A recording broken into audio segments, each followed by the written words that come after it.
What's going on, guys? Welcome back to another video. Guys, it's so great to be back with another one for you guys. And today we're going to be talking some football because we just watched an outstanding Thursday night football game, in my opinion, between the Houston Texans and the Buffalo Bills. And tonight marks what I will say is the start of a new series on the JaxTown channel where we do recaps of some primetime games in the future. I want to try to do it for most, if not all, the primetime NFL games I can going forward because, you know, we're all watching it, right? Football is king.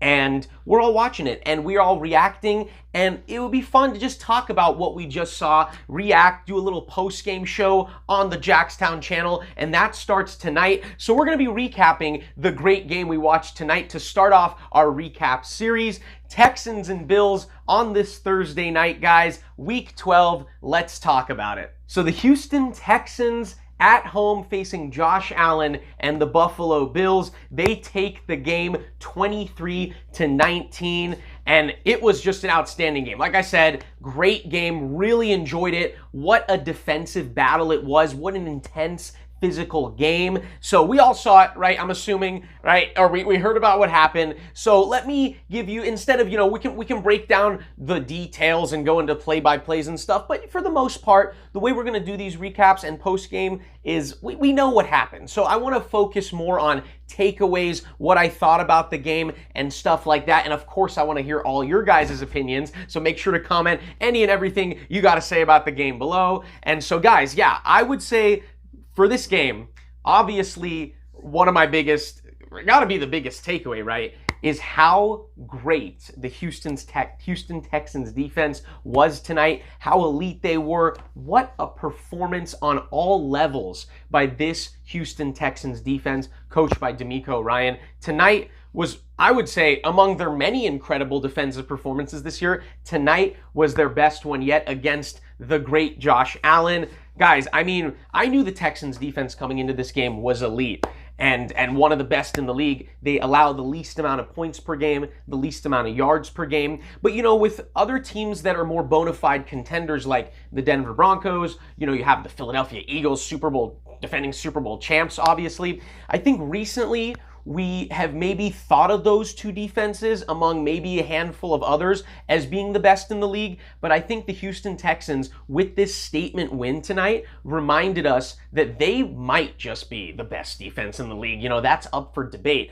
but they have a pretty great argument for it. I mean, obviously they showed why they allowed the least amount of points and yards. I mean, where do we start? On all levels, right, guys? I mean, the Houston Texans, they sacked Josh Allen 8 times tonight.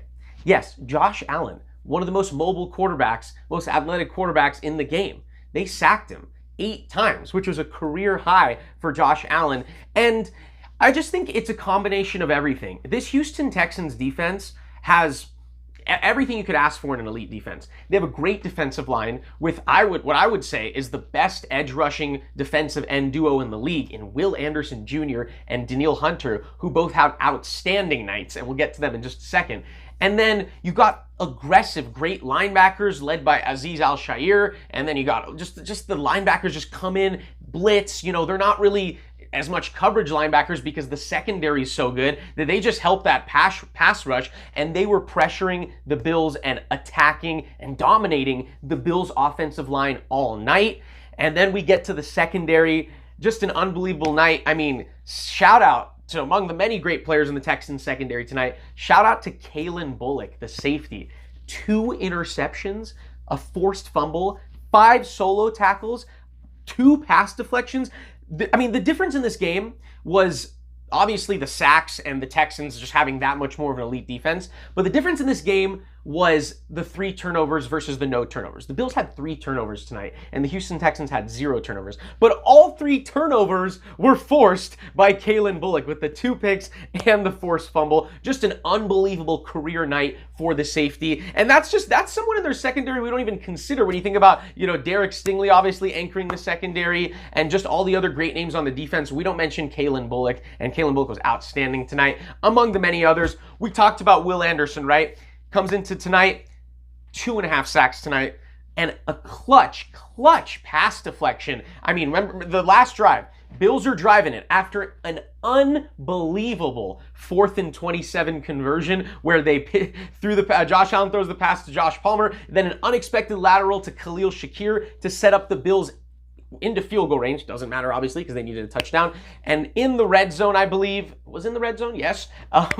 Just on 3rd and 1, Will Anderson just showing how much of a freak athlete he is. Jumps up high, times the jump perfectly, deflects the pass, leads to 4th and 1, and then on the 4th and 1, obviously Josh Allen threw the game-ending interception. So Will Anderson, 10.5 sacks on the year, might be a candidate for All-Pro. That's how great he's been. Absolutely lived up to that high draft pick the Texans used on him. Will Anderson Jr., one of the best edge rushers, one of the best defensive ends in the entire league. What an elite player he is. And on the other end, we got basically arguably equally elite of a player in Danielle Hunter, who himself had 2 sacks tonight, which, I mean, Danielle Hunter is quietly having a Hall of Fame trajectory career. He's been in the league since 2015, and I looked back a little while ago, and he's averaging like 10 plus sacks a game for a decade. He's already over 100 sacks, many Pro Bowl appearances. If he gives us another few years, we're talking about a Hall of Fame caliber player, guys. I mean, Danielle Hunter has had an amazing career. On the Vikings, comes to the Texans, just adds to what was already an incredible defense. And I myself, you know, I'm not happy about this, by the way, guys. Obviously, I'm a Jags fan, right? I can't stand the Houston Texans, but I got to give credit where credit's due. Texans were absolutely incredible on defense. Danielle Hunter, 2 sacks tonight, and he had 3.5 sacks against Trevor Lawrence and the Jags. Just a little side note, but back to this game. And, you know, shout out to the Texans offense as well, because, you know, obviously the offense has been a struggle and been the reason why the Texans aren't a Super Bowl contender, because that is a Super Bowl caliber defense right there. But shout out to Davis Mills and the Houston Texans, because they play very good complementary football. That's what DeMeco Ryans has them doing. I mean, this is a team that has won 3 out of 4, and with Davis Mills, they won 3 straight games, and they haven't asked him to be Superman. They haven't asked him to be Josh Allen, right? But Davis Mills isn't turning the ball over tonight. Clean night to the 2 passing touchdowns, and the offense did just enough of mistake-free complementary football to allow the defense to close the game. So Davis Mills doing a really good job proving that he is one of the better backup quarterbacks in the league, in my opinion, and there's a reason why the Houston Texans kept him as their backup, and they didn't just discard him as soon as C.J. Stroud got the starting job when he was drafted, because remember, Davis Mills was the starter for a year before C.J. Stroud was drafted. So shout out to the Texans for knowing the value of Davis Mills, being comfortable, having him as the backup this whole time, and he did a really good job managing the game in a great way. And shout out to Woody Marks, the Texans rookie running back. You know, nobody really thought that Woody Marks would be the RB1 this year. You know, Joe Mixon obviously has that injury, and so he's going to be out for the year. We weren't sure if he was going to return. It looks like he's not. He's not going to return this year. And, you know, we thought the trade for Nick Chubb was going to be the option for RB1. Nick Chubb had a great career. But Woody Marks, the rookie from USC, has taken over this backfield. He had a really solid 74 yards tonight to contribute to the solid, winning enough effort from the Texans offense and the Texans defense. They just blew me away. That just wowed us on the national stage. Incredible performance. So guys, that's the Houston Texans. That's what I thought about them. The takeaway, amazing defense, and I thought their offense was very solid enough to get the job done. So now let's talk about the other side, the Buffalo Bills. Last year, this was an offensive line that was elite. They were an elite offensive line. And last year, they only allowed 14 sacks the entire season, which was the best in the NFL. They allowed the least amount of sacks last season. Josh Allen was very protected, clean pockets basically the whole year, but that's not the case this year. I know tonight the Texans defense is so elite, but even still, Josh Allen, the Bills defense has, like I said, it's 14 sacks allowed Bills offensive line, 14 sacks last year. They've already allowed 28 sacks this year. They've allowed double the sacks, and we still have 6 games left to play. So it's just pretty crazy how different the offensive line has been. It's not been nearly as good as years past. And they still have their guys. They battled some injuries, but, you still got Deion Dawkins out there. You still have Osiris Torrance. You got the guys there, most of the guys. And Spencer Brown, by the way, the right tackle. just had an awful night. I mean, he was benched on the last drive of the game. That 2-3 minute drill there, he was benched. He had a horrible night. I mean, so it's tough to explain their offensive line, the decline. I mean, it's tough to explain. The Bills' offensive line has not protected Josh Allen nearly enough, and nearly as well as they did last year. And we saw that tonight. Josh Allen, career high 8 sacks taken, never taken 8 sacks in a game his entire career. And in fact, last year, they were showing a stat on the Prime Video, the broadcast. They showed a stat that Josh Allen had been sacked 3+ times only once last year. And this year, he's been sacked 3+ times 5 times already. So in almost half the games, Josh Allen's taking at least 3 sacks. Now, granted, there might have been 1 or 2, especially maybe the last one or one of the last 2, where he did hold the ball for too long. But if you watch that game, you could clearly tell the Texans defense dominated. The Texans front line dominated the Bills O-line. I mean, Josh was just under duress all night long in Houston. So the Bills O-line, we got to see how they do going forward. They've obviously had some good performances as well, but going forward, that's going to be a key. Can they protect Josh Allen against elite pass rushes like the Philadelphia Eagles, who they're going to play the second to last week of the year, which will be an amazing matchup and a great test for that Bills O-line. So yes, some concern for it. Josh is going to be Superman most weeks, and most weeks you're not going to be playing the Houston Texans defense. But still, it is a little bit of a concern with the offensive line, so we'll see how they adjust moving forward. And then another question that's kind of been a pretty common question among Bills fans and people talking about the Bills with their receiving corps since they lost Stephon Diggs. Like, do the Bills have enough weapons to win the Super Bowl? Do they need that alpha wide receiver, which they don't have? It's a great question, right? We'll see. They haven't proven they can win a Super Bowl without a great number 1 receiver. But in my opinion, that's not how this offense is built. I mean, you're built around Josh Allen. They have a terrific running back in James Cook, who silently, one of the quietest 100-yard plus games I think I remember seeing tonight. Yeah, James Cook had like 116 rushing yards or something like that. So James Cook's just having an amazing year. He's going to have an all-pro caliber, definitely Pro Bowl level season.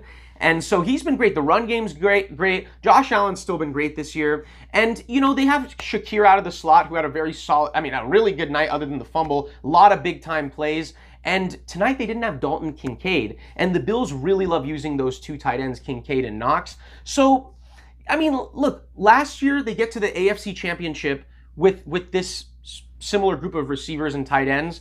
And that wasn't, to me, the reason they lost to the Chiefs last year. They lost to the Chiefs last year because their defense wasn't good enough and they didn't make those closing plays, and they got stopped short on the QB sneak on 4th and 1, controversially, arguably, but still, I don't think that's the reason the Bills haven't won the Super Bowl or the reason they lost last year. So I think with their two tight ends, with Shakir, Keon Coleman's in the doghouse. We'll see what happens with him. Tyrell Shavers, 0 targets tonight after 90 yards, a random breakout game last week. So that was kind of concerning. You never really know with the consistency of their receivers other than Shakir. But Josh Allen distributes the ball. So as long as he's got protection, it's not my biggest concern with the Bills. I don't think that's the reason they haven't been winning the Super Bowl, or I don't think that'll be the number 1 reason they don't. So yeah, I think the defense is a concern because, and this kind of brings us into the topic of Sean McDermott. Like, is he the guy to ultimately lead the Bills to the promised land? That's to be determined. I do think Sean McDermott is a great coach overall, but as a defensive-minded guy, you expect him to deliver, consistently an elite defense for a team that's a contender because of how great their quarterback is, because of what they've done the last handful of years. You expect more consistency out of their defense. And I got to give them credit, though. Tonight, the defense was really good. I mean, they turned the ball over 3 times, had a lot of good moments of field position. The Texans had good field position many times tonight, and the Bills' defense held their ground. So sometimes they're not elite. Sometimes their defense looks exploitable, especially in the playoffs, big plays against the Mahomes of the world. But tonight, I think they held their ground. I think the biggest difference was obviously the offensive line getting dominated by the Houston Texans defensive line. So receiving questions, coaching, consistency, and defense, those are valid questions, but they're not my biggest concern. Well, actually, no, the defense is my biggest concern, along with the O-line. But tonight, the defense wasn't a big concern. So I think mostly positive from the Buffalo Bills defense tonight. We'll see how it looks going forward. So guys, I mean, that's basically, some of the big takeaways from the game. I thought it was an outstanding game. Many great plays. I mean, the Bills tried. Shakir had some incredible clutch downs. Josh Allen really, what more could you do against that elite defense, the amount of duress he was under? I actually think Josh Allen played pretty decently under the circumstances. So, I think big takeaway, the Texans are back into the playoff hunt because of their Super Bowl caliber defense. And the Bills showed that their offensive line needs to play better, and they got to figure it out. They got to give Josh Allen more protection, and they just got to be more consistent with how they operate, both on offense and defense, even though the defense, I think, was solid tonight. So that's where I see it. And going forward, it's kind of interesting. Takeaways, we're going to talk about a little bit how I feel these two teams look the rest of the season. It's interesting because we're going to start with the Bills. So, the Bills, I think they're officially in a tough spot to win the AFC East. Going into this game, the Patriots are 2 games ahead, right? They're in first place, but I thought the Bills, being only 1 game back in the loss column, they had a pretty good shot to chase them down. I would have said something like 50-50, maybe even slight advantage to the Bills because of the pedigree to win the division. But after this loss tonight, it's tough. I would actually say the Patriots are the favorites to win the division now. I think the Bills can win it, but I don't think they have much room for error. Just looking at their last 6 games. So the Bills are going to go at Pittsburgh and then versus Cincinnati. They can win those 2 games, but then they're definitely going to have to beat New England 100% in 3 weeks. Week 15, they're going to have to win in Foxborough to get within a game of the Patriots. Then they're going to have to go at Cleveland, which is going to be tough. We saw what the Bills O-line didn't do tonight. So that's a tough game. Could be a trap game, but you expect the Bills to win that game, to find a way to win that game. But then, Week 17, they have Philly at home, another elite pass rush. So that's the game where I think we're going to find out, is this O-line good enough to give the Bills a chance to win the Super Bowl? That game is going to tell us a lot. And just in general, the Bills against the defending champs, a great defense, a great overall team. That's going to be a huge test for the Bills. They got to win that too. They don't really have much room for error. And then they're going to finish the year with the Jets at home. You assume a win. But the reason why it's going to be tough now to win the division is because the Pats continue to have a pretty easy schedule. The next 2 weeks, they're at Cincinnati, although Joe Burrow could come back. So that'll be interesting, but, still expect them to be favored. Then they're going to play the Giants at home, barring a big upset. That should be a win. Then a bye week, late bye week. Then the Bills at home. That's the huge game, right? The Bills have to win that game. If you're the Bills, you need the Patriots to lose the game to you, and then you need them to lose at Baltimore the week after they play Buffalo. After Buffalo, Week 16, the Patriots are in Baltimore, and the Ravens are back. Lamar's back. Their defense is looking better. They're getting there. The Ravens look like they're getting toward playoff form, so I expect during that time for them to maybe be winning the division or definitely be fighting for a playoffs, but I'd be shocked if they're not. So that's the game where Bills fans have to think that's the game the Patriots have to lose and lose to the Bills. So then if that happens, let's say the Bills or let's say they beat the Bills beat the Patriots, and then the Patriots lose also to the Ravens, and they're tied. That would make them tied, assuming the Bills had won out up until that point, which is not a guarantee. If they're tied, the Patriots would still have the tiebreaker because they have a better divisional record. They're 3-0 in their division, and the Bills are 2-2. That loss to the Patriots Week 5 and that loss to the Dolphins in Miami is looming really large right now. So if you're the Bills, you not only need the Patriots to lose to you and the Ravens. The last 2 weeks, the Patriots go at New York to the Jets and the Dolphins at home. 2 divisional games. If you're the Bills, you're going to need one of those 2 teams to come through, play spoilers, and beat them. That's your biggest hope. They probably got to lose to the Jets or Miami to worsen their division record. Unless the Bills win out and the Patriots really don't play to the same level the rest of the way and the Bills don't need a tiebreaker. If they're tied, the Bills do need the Patriots to lose one of those divisional games. And then preferably, if it comes down to conference record, if they're tied in divisional games, lose the games to the AFC teams, don't lose to the NFC teams. But then again, the only NFC team they have left is the Giants. So, we'll see. We'll see how it ends up. But it looks like the Pats are in a pretty good spot right now to win the division, in my opinion.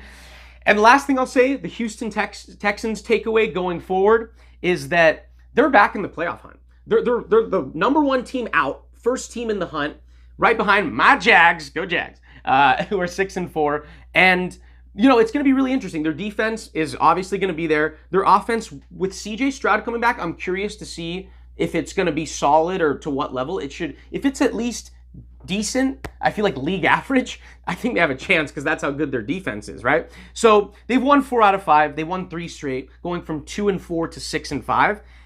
How about the AFC South? We thought this division would be one of the worst in football, and you turn around, the Colts are 8-2, the Jags are 6-4, and here are the Texans at 6-5. We have 3 teams that have winning records, 2 teams currently in the playoffs, and 1 team close to a playoff spot in the AFC South. So that's really cool with the Colts, Jags, and Texans.